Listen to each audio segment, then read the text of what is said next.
दामाद जी, क्या आप कल यहाँ आ सकते हैं? हाँ मम्मी जी, क्यों नहीं, वहां सब ठीक तो है ना? वर्षा ने कुछ कहा क्या आपसे? हाँ दामाद जी, ये वर्षा का मायका है, तो यहां तो वो ठीक ही रहेगी ना। शिकायत तो आपसे है। हमने तो बहुत अरमानों से अपनी बेटी का हाथ आपके हाथों में थमाया था, लेकिन शायद आप ही अपना फर्ज भूल गए। अब मैं फोन पर ज्यादा बात नहीं करना चाहती, अब तो आमने सामने ही बात होगी। सुनंदा जी बोली।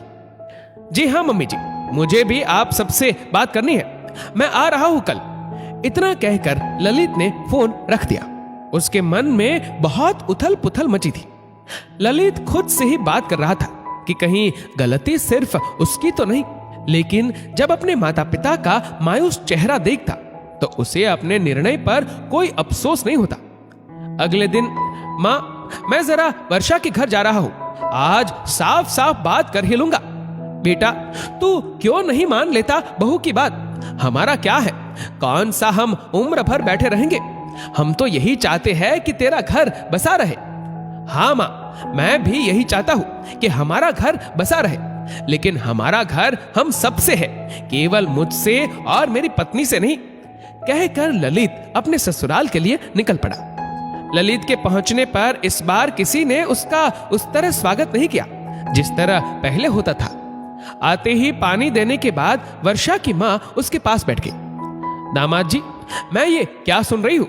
आप मेरी बेटी से ऐसा कैसे कह सकते हैं कि वो चाहे तो अपने मायके जा सकती है? क्यों मम्मी जी, इसमें मैंने क्या गलत कह दिया?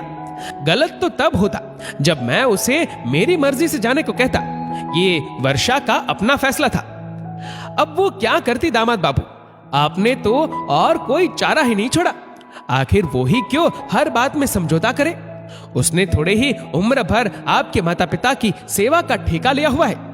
उसके भी कुछ खुद के अरमान है, कुछ इच्छाएं हैं, और पति होने के नाते आपका फर्ज बनता है कि आप उसकी सब जरूरतों व इच्छाओं को पूरा करें। कड़कते हुए सुनंदा जी बोली। माँ जी, मैं अपने फर्ज अच्छे से समझता हूं और उन्हें निभाता भी हूं, लेकिन शायद ये नहीं चाहती कि मैं अपने फर्ज निभाऊं। ललित बोला। ये आप क्या बोल रहे हैं? सुनंदा जी ने आश्चर्य से ललित की ओर देखते हुए कहा।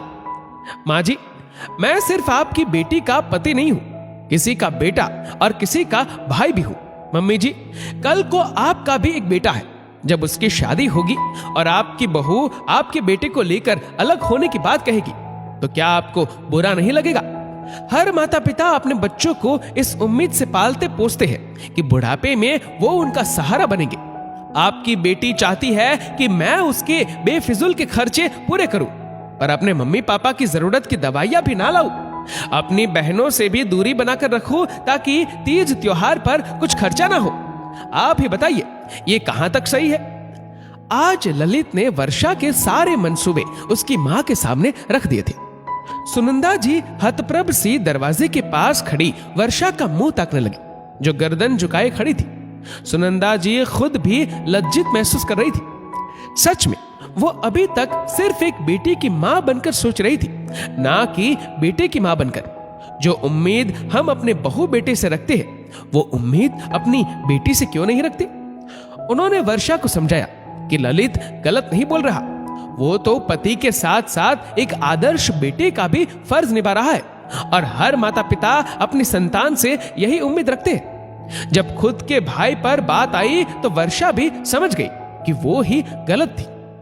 जिस तरह एक बेटे के माता पिता उसके लिए लायक दामाद की चाहत रखते हैं, उसी तरह बेटे के माता पिता भी उसके लिए एक आदर्श बहू की ख्वाहिश रखते हैं, जो उनके परिवार को जोड़ कर रखे।